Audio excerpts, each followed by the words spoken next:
বন্ধুরা, আমি এই ডিজাইনটা বানাইছি, আপনাদের দেখাচ্ছি। এখন দেখতে থাকেন। আপনারা ডিজাইনটা দেখে কমেন্ট করে বলবেন, না বললে আমি বুঝতে পারি না আমি ডিজাইনগুলো কীরকম হয়।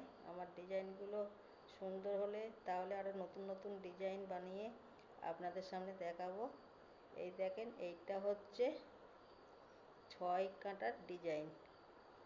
এখন 2 রঙের উল দিয়ে, এই মাখন কালারের উল দিয়ে এই পিছনে যে 6 কাটা হয়ে গেছে, এটা লাস্ট কাটার ডিজাইন দেখাচ্ছি আপনাদের। দেখেন,